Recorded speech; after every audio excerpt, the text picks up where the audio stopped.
Hello and welcome to Talking Property with CBRE. I'm your podcast host, Kathryn, and in this latest episode, we'll be delving into Australia's evolving co-living sector to discover what co-living is and why it's attracting such strong and growing interest. Co-living, it really is where purpose-built student housing was maybe 10 years ago. It needed pioneers to come in and bring that asset class to life. That's Rhys Williams, the co-owner of Australia's biggest co-living operator, UCO. To attach specific typologies of housing which enables key workers to live close to where they work, I think is a huge part of the evolution of the city. And that's Andrew Purdon, the Regional Director of CBRE's Pacific Living Sector's Capital Markets business.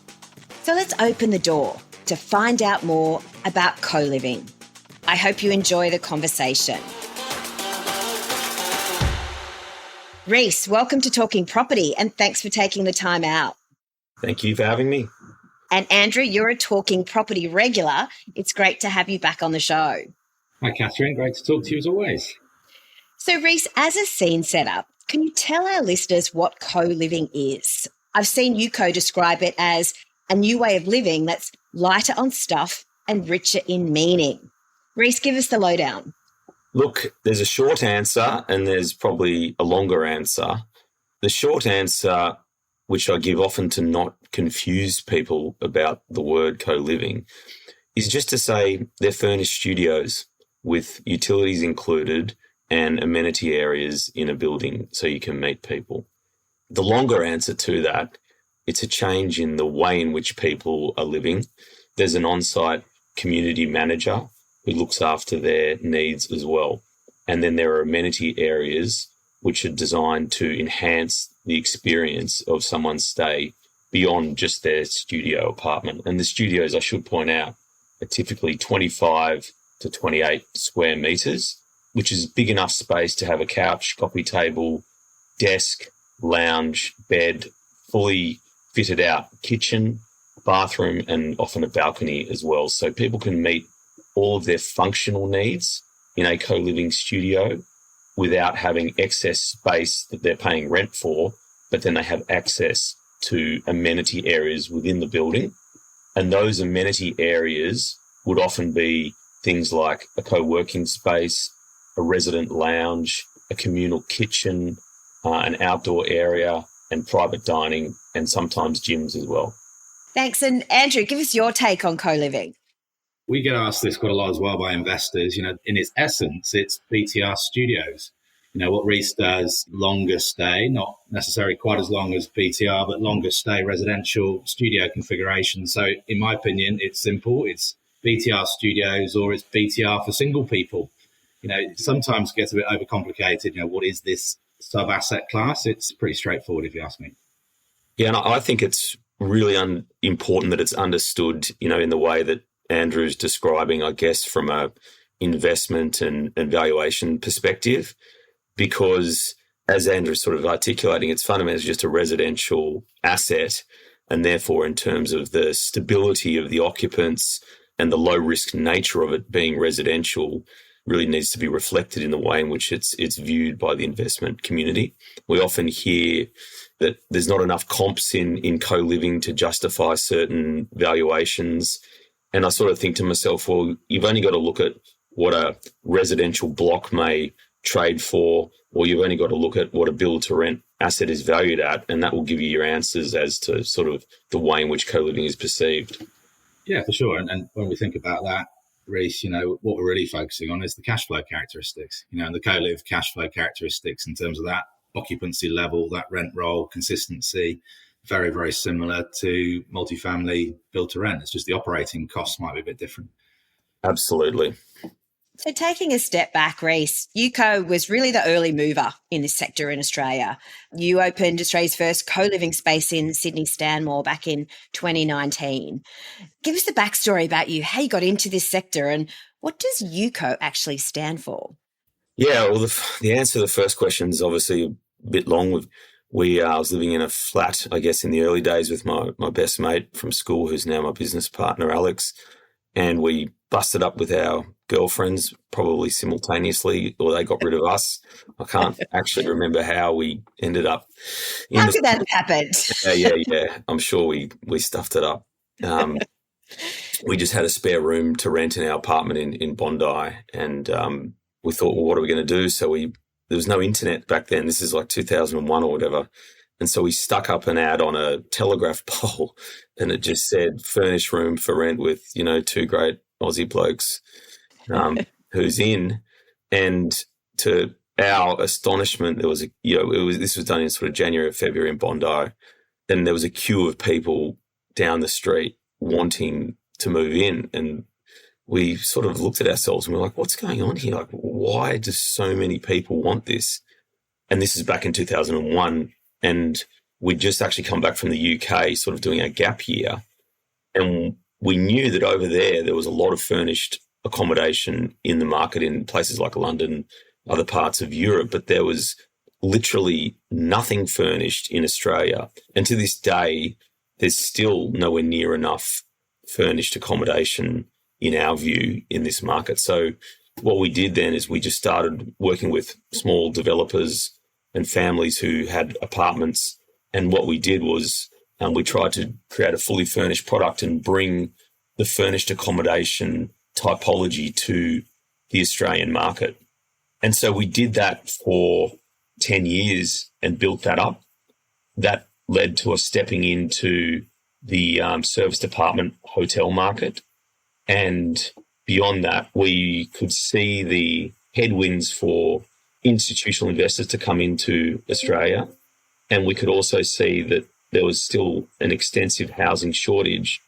And so we found that if we could leverage our experience from what we'd done in hotels, where we were running quite a number of hotels, Sydney and Melbourne, under our Veru brand at the time, we thought if we can actually create a brand that is an operational brand that can partner with investors and capital to provide this furnished studio product under the banner of co-living and bring it to the Australian market, then we thought it would be a good thing. And so UCO, tell us about the actual name. Where did you come up with that from? Yeah, good question. When we were sort of designing the brand, we were trying to obviously think of something that would catch people's attention and get them even just thinking the exact question, well, what is it? And actually, when we did a bit of a dive on the brand and the typology, it was connected to a Japanese word, which basically meant to transcend convention. So we thought that was a very nice fit for where we were at that point, which was ultimately transcending sort of the conventional way that housing was working in the Australian market. And then I guess it was a bit of a play on the word co, because, it was going to be called co-living, because that word had just sort of emerged in sort of 2018 globally, but it was still, as you say, a bit misunderstood. I love it. And Andrew, I know you've had experience with trying to find furnished accommodation when you first moved to Australia a few years ago. Exactly. So. I mean, I'm in the sort of recent migrant category. I moved here 3 years ago, and actually I was introduced to Rhys through a mutual contact, and he managed to find a vacant studio for me in his Surrey Hills, Foveaux Street, UCO. So I've actually lived in a UCO building, which was pretty fun. I came to Australia 6 months prior to my family just to get set up. So yeah, the convenience factor for me was huge. Didn't want to have to start buying sofas and beds, and the rental market's so tight in Sydney. I just needed somewhere convenient to stay, and I had a great time living in a UCO building for a period. It was awesome. And he paid his rent on time, which was great, So let's take a look at the investment side, Andrew. I mean, It is still a fledgling sector in Australia, but we've seen a growing number of local and global groups targeting the market. So private equity firm Futura Capital, they recently announced plans to raise about 100 million of equity to buy more co-living properties. They want to have 3,000 beds across Australia and New Zealand. Investor, they've unveiled plans for a $230 million project, which they've dubbed Studio Living. ProInvest, a $500 million equity raise to transform older hotels and offices into co-living. And CBRE Investment Management, they're investing in co-living around the globe. So what's the appeal? The appeal, pretty simply, is this is responding to a customer's needs. The market is struggling to deliver enough supply of apartments. And when we put that in real numbers, the Sydney demand forecast for apartments right now is about 30,000 per annum, and the market is delivering, this is across to rent and for sale, less than half the requirement. The market's delivering about 12,000 per annum. So what's happening out there is that with the net migration numbers still coming through, we had an announcement yesterday, Kathryn, which I'm sure you saw, that 2024 immigration number, 446,000 people into Australia in 1 year, that we've just got this very structural undersupplied. So what the investors are saying to themselves is they want to invest behind the tailwind of population growth. Density doesn't just mean height. You look at the transport orientated policies that have been put through in New South Wales and Sydney specifically, going very tall around stations. That's part of the answer for delivering supply, but actually getting better density out of existing envelopes is something that co-live works beautifully for, whether that's building ground up or whether it's repurposing older assets. So I'd love to get Rhys's feedback on that. When he looks at a site, you can take an apartment site that's consented for maybe 50 or 70 apartments, and what can you then get out of that by using the studio configuration, which delivers ultimately more rental homes. More people can live in the same building envelope. It's pretty cool. I think that's, as Andrew's saying, that's why this institutional capital is looking to step in here, because they're addressing the market need and it's got an investment appeal to it as well at the same time. So I guess we see a huge appetite coming in from institutional investors into the space, and we can understand exactly why it's there. And then I guess as operators, we take the position of building our learnings into these feasibilities and looking obviously to work with them as a third-party operator. Back to that point of the undersupply, a lot of people ask, well, why is the supply not being switched on? We've got all this demand, we've got population growth, why is supply not coming through? And it's just the economics at the moment of building new apartments in a lot of locations. The value of the apartment is less than the cost. So what Rhys is describing with that dollars per metre advantage for co-live, it actually really helps overcome the viability hurdle, and you get a viable project for renters and for the investors, of course. Where we're also very interested in that context, Andrew, is looking at co-living as a part of mixed use. So we're having interesting conversations with people from all walks of the development community. We've got co-living uses obviously being looked at as an adjunct to build to rent. We're also looking at co-living alongside hotel use. So we've actually got coming up in Adelaide, it'll be Australia's first co-living hotel mixed-use project, where we've got 240 keys of studios. 120 of those keys will be under a hotel typology, operated as a hotel under our Very You brand, and the other 120 keys will be operated as UCO studio living assets under the UCO brand. We're also dealing with people with pubs, shopping centre owners, or you've also got developers with a plot of land that they haven't been able to put to use. And then finally, and very interestingly, the office conversion space from office into co-living. So is it really blurring the lines between hotels, purpose-built student accommodations, serviced apartments, and where are investors getting the best returns? Well, I'll have a response to that. I think the lines between the sub-segments of living are blurring. And, Rhys's business is a great example where within the same operational platform, you're running pretty much all forms of rental housing, Rhys, aren't you? From hotel to serviced apartment to co-live, you're also doing multifamily. So once you've got that spine of infrastructure and expertise, you can then play in a slightly different lane and treat with a different customer. So that's pretty clear, that's blurring. I think if you look at what's happened in the PBSA market, it's become much more hospitality orientated. This concept of binding people in communities and having shared experiences, it's bringing aspects of hotels into long stay residential in that sector. And of course, co-living is doing the same thing. So the blurring is definitely happening. It's that hybrid resi hospitality hotel sort of model. And, people do seek greater levels of service and convenience today than they did 10 years ago. So the operators are responding to that. It's pretty clear. The returns question is an interesting one, Kathryn. When we think about returns, it's partly around what the cap rate assessment is on the cash flow. The cap rate for a co-live asset is a bit wider than multifamily. So in Sydney, You could say that consistently a multifamily build-to-rent asset will be valued off something around a 4.25 cap rate. Co-live is probably more like a 5. Student accom is sort of 75 to 5. So you get a little bit more income yield on your investment.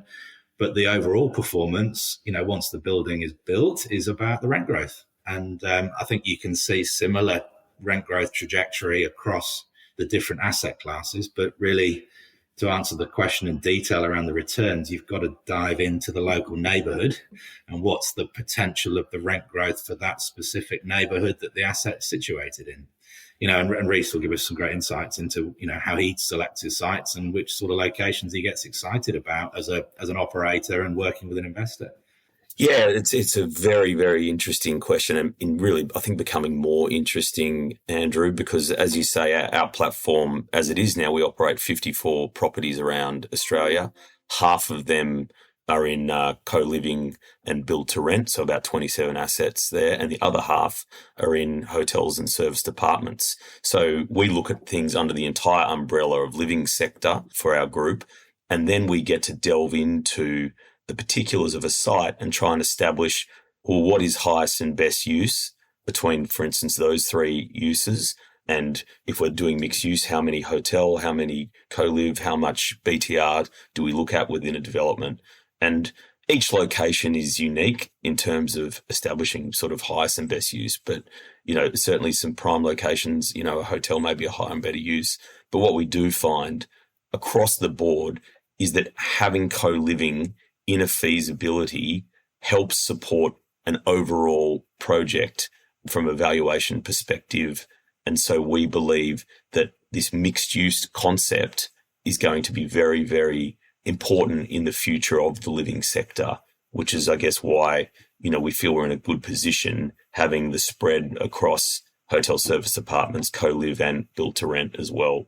And where it gets really interesting, I guess, within our platform is that we're able to cross-fertilize people between those various use types to drive ultimately better returns for an owner. So if someone's coming into a serviced apartment product and they're staying there for a week, well, do they have a demand for a 6-month studio? Well, then they can cross over into a co-living asset. Do they then have a demand for 18 months or 2-year residential place? Well, they can cross then from co-living into our furnished BTR products as well. And so that ability to move people within an ecosystem under one operational framework, we think creates a very, very interesting position for us as an independent operator. Yeah. So let's dive into more of the occupier side of co-living. Rhys, you gave Andrew and I a tour of your Alexandria facility in Sydney, and it was really impressive that the communal areas, it does feel like you're in a big living room. You've got chessboards and games and great cooking facilities, a big barbecue area. I think, Andrew, you and I both agreed we wish co-living was around when we were younger. I know I still have a little bit of PTSD about sharing a bathroom with a flatmate who clearly didn't know what a toilet brush was. But on a more serious note, one of the things I did find really interesting out of the tour was, Rhys, you talked about this not just being for young people. You've got senior business professionals based in other cities who are using your rooms as a hotel alternative, and older occupiers who like that sense of community. Can you tell us a bit more about your renters and why you think you are getting this really broad-ranging interest? Yeah, look, the broad answer is that the key cohort going into co-living is people in the 25 to 35 age category, so definitely young professionals, and around 80% of those occupants would be single, and a greater weighting of those occupants is female. And so there are logical, natural reasons for that. Firstly, the 25 to 35 age cohort, they desire flexibility with their living arrangement because they may not know where their job is going to take them. They might want to come and try a new area. They might be a mobile worker who travels a lot, who doesn't, need an excess space in their living arrangement. And then when we go beyond that, it's interesting, as I say, that it's 80% single. So it makes a lot of sense for a single person because they're not having to move furniture in. They're not having to make some long-term commitment when they're not sure, what life may bring them. But also, obviously, they can meet people in their building. So they're getting a social interaction, a wellness and mental health benefit, which is really, really appealing. And often we find the female residents enjoy the security factor of having an on-site community host. But beyond that, as you say, Kathryn, it's very, very interesting to then look at the people outside of that, what we call the typical group. And you've got all walks of life, which really make a rich community.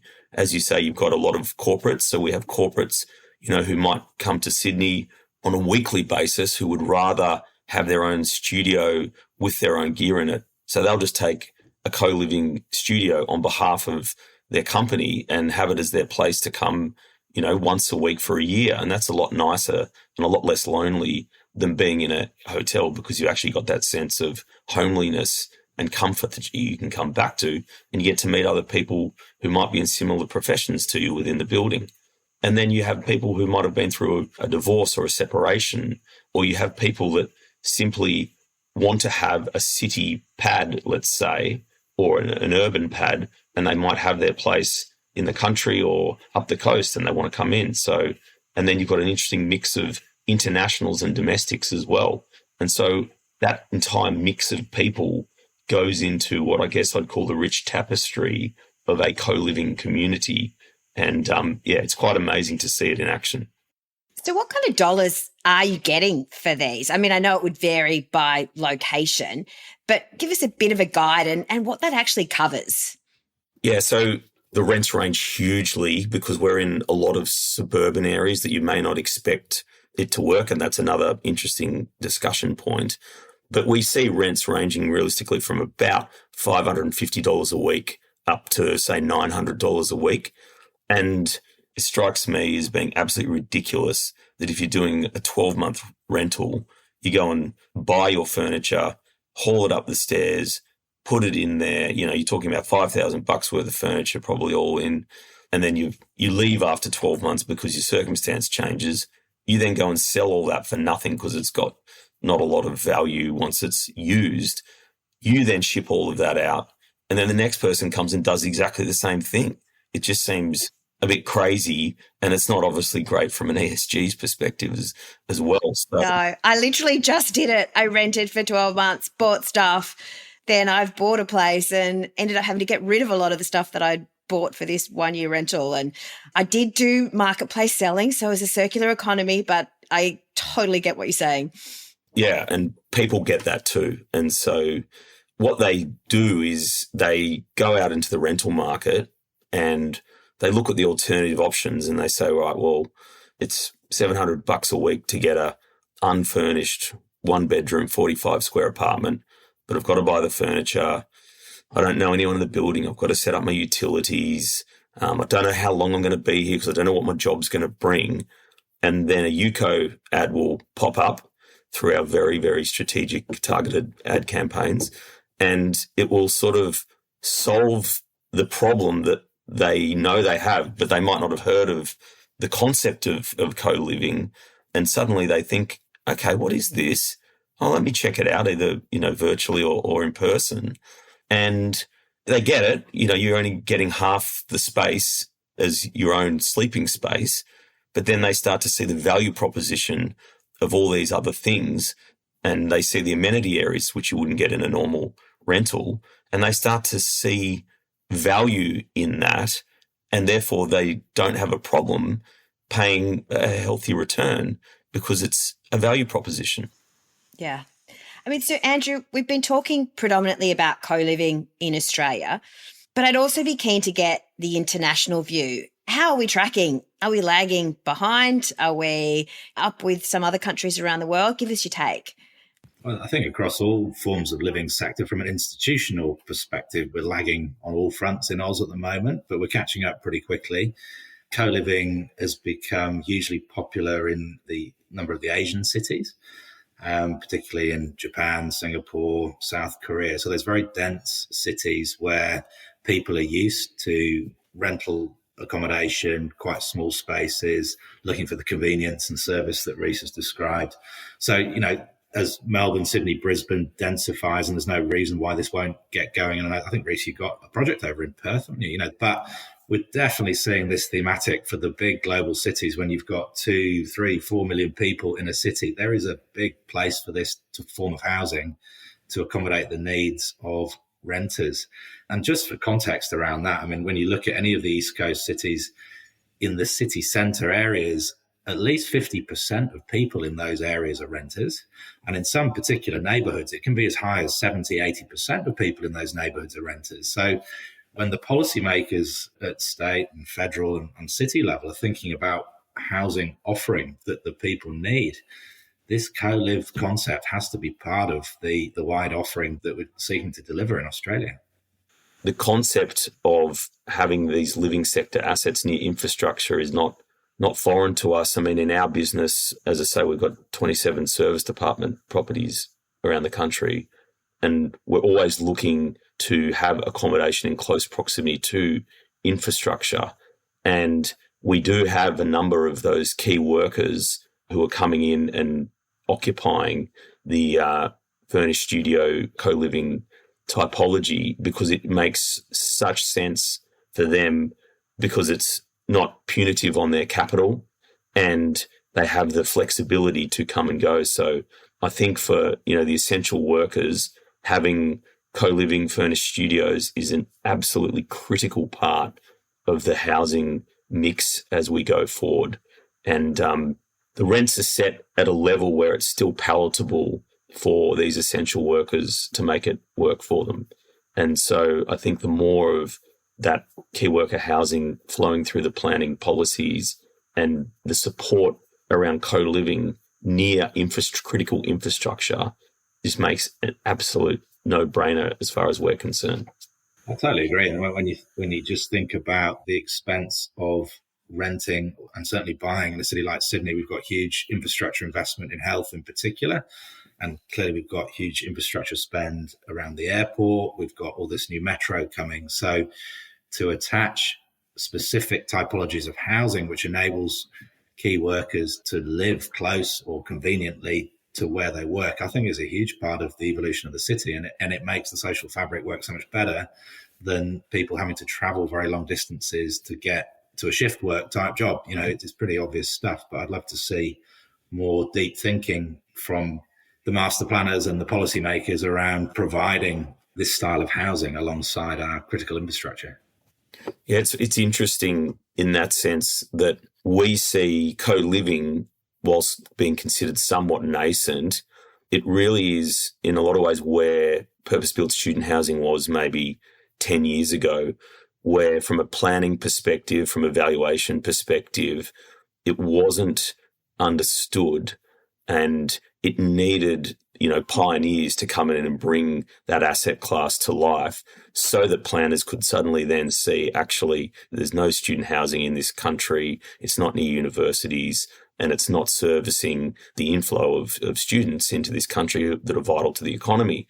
And now co-living, as being nascent in that regard, is on that journey as well. And there'll be a time in 3 years, 5 years, and even now where, and we've done it a lot at UCO, we're taking the policymakers from state planning through our assets so they can understand how it can support a key worker and they can see the benefit of this environment. And I will say, I guess on the planning side, right now at a national level, there's no congruence to the planning system when it comes to co-living. So in New South Wales, you've got a SEP, which is co-living, which provides an excellent sense of clarity for developers. If you look in Victoria, they don't have the same clarity around co-living from a planning perspective. So each state and sometimes each LGA, each local government area, can have a different interpretation of what it is. And so it's one of the reasons why we've got such a strong presence in the Sydney market, is because there's that clarity around planning. And I think in time, these other states will catch up, but, it's another long discussion. But I think from a planning perspective, it would be really beneficial to have a national policy that deals with things like co-living so that development can actually move forward and progress in areas of critical infrastructure. And so hopefully we can do a small part as an operator in the education process, in taking people through the physical assets as we did with you, Kathryn. Well, I have so many more questions I could ask, but I think we've run out of time. We might have to circle back in a future podcast. Rhys, I love the tour of Alexandria, all your co-living insights, and I can't wait to see what's next for UCO. Thank you so much for coming through it, before we did this podcast, Kathryn, because it really, I think, gave you some great context and you can see a little bit of the future of housing in that. So it was really great to take you through. Yes, and I think, Andrew, you got a lot of insights too from walking through. I did indeed. Enlightening to think about that densification question. How do we drive viability, get more projects coming out of the ground? And we're definitely seeing within the multifamily space more studios being part of the mix. And I think 100% studio product offering in the right locations will go beautifully as well. And thanks for the opportunity to talk, Rhys. It's great to hang out, and we'll catch up soon. Really good to hang out. Thanks, guys. So to our listeners, thanks for tuning in, and make sure to subscribe to Talking Property so you don't miss our next episode, our Q3 house view with Phil Rowland and Samir Chopra. And I'd love to hear any thoughts you might have for future episodes. You can reach me by emailing talkingproperty@cbre.com. Until next time.